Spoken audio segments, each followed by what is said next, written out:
A group of high school students started a project to research a string of unsolved murders. There is no profile of this killer except for the ones the students created. What if this guy's still alive? Like, what if he comes after us? Once you start getting a few tips or a few leads or a few identifications, then the cold case isn't so cold anymore.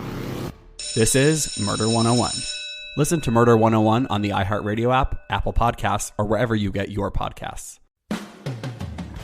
It's Kate and Oliver Hudson, host of the new podcast, Sibling Revelry. That's right. We started this show because, you know what? No one talks about siblings and that dynamic. The siblings, they know each other better than anybody. Yes. You know. Listen to Sibling Revelry on the iHeartRadio app, Apple Podcasts, or wherever you listen to podcasts.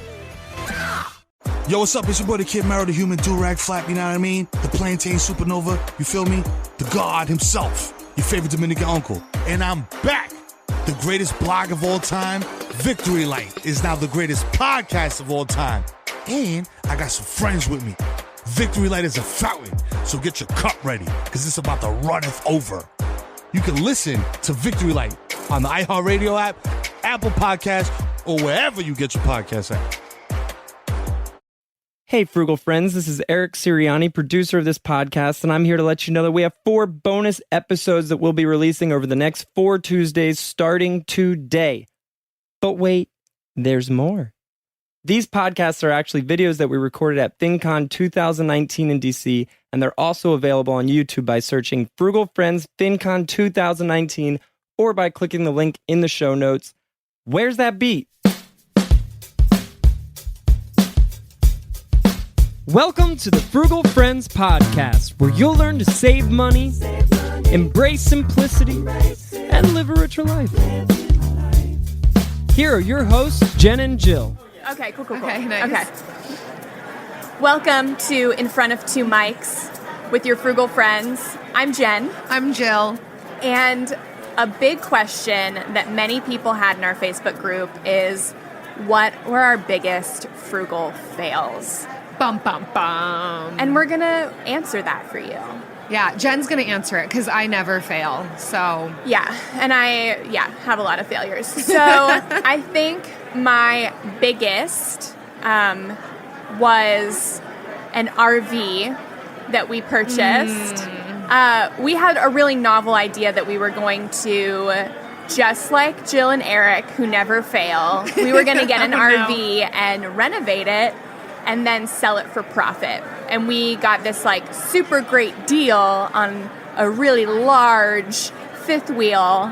But for our first project, it was, the reason it was a deal is because it was so large, nobody could house it. And it was so old, like RV parks wouldn't take it. So it was a great deal, right, but not ideal for reselling. Right. So we didn't lose money on it, but it was a case where our frugality really did not serve us well in that purchase. The thing is, so this is what I want to say about that. I'm not discounting what you're saying in your story, but you guys made it beautiful. You really did do a good job with it, and you did not lose money. Right. So, yeah, you're calling it a fail, but... Yeah, it didn't meet the expectation Sure. I had. Yeah. So that's why it was a failure, but still, we didn't lose money, so... We learn from our failures, though. Yes, we do. What would you say you would do differently or that you've taken away from that experience? We would have spent a little more money to get something newer that needed less work. Yeah. So that's where spending more money really would have served us well. Yeah, and maybe start small. Starting smaller. Yeah. So maybe we didn't even have to spend more money. We just would have thought in, maybe we haven't done this, so like maybe we should start small. We did an episode on frugal flipping, which I think you talk about this story, and it's worth checking out because that is one of the tenets of just starting small. That if you think you want to do something, you think you're going to enjoy it, do that thing to the smallest degree possible to get your feet wet, to gain excitement. Because I think you guys very well could flip RVs, but that experience seems to kind of taken the wind out of your sails. Mm-hmm. You might jump on the bandwagon again at some point with the lessons that you've learned, but motivation is waning at this point. I won't be. I am not good with my hands. Like, I'm good behind a computer. You don't make things with your hands. This is my, like, extent of making things with my hands, typing on a laptop. Yeah. So, how about you, Jill? So, I do have frugal fails. I knew it. I joke when I say I never fail. That's fully a joke. I'm sarcastic. You'll learn this about me. So, back when I was planning to get married, it was quick. We knew we wanted to get married. I wasn't concerned about what color the napkins were going to be. I just wanted to be married. And I wanted to make it short to also take away some of that decision fatigue. Like, I don't need all these choices in front of me. We're just going to do it. Mm-hmm. However, the dress turns out was important to me. I realized that later. So here's what happened.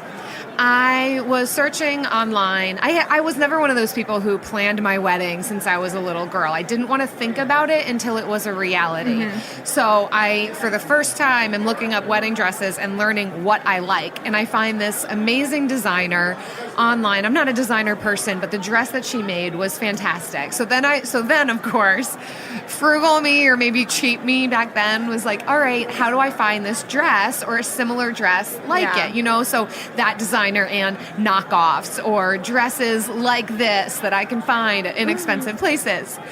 Well, I happened to stumble upon this dressmaker in China who promised that they would be able to make this very dress to look very similar to what I see online for only $100, shipping included. Steal. There were no red flags, right? I was just like, $100. I'm going to do it. How bad could it be? At worst, I'm sure I can work with it. Yeah. Of course, people were like, you're probably not going to like it. But I said, no, at the end of the day, though, I will have only spent $100. So if it doesn't work, then I'm not out that much. Mm-hmm. And I'll wear my sister's wedding dress.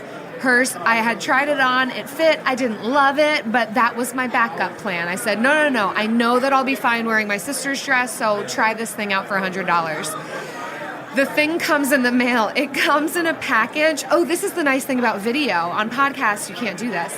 Package literally like this big. And I was in college at the time. My mom calls me. I was just like, I think your dress is here. I'm not sure. And I was like, okay, open it. I guess open it. And I didn't have a smartphone. I couldn't get pictures sent to me. You know, we're not, like, there was no video call. It's a long time I'm ago. not that ancient, but technology has advanced a lot.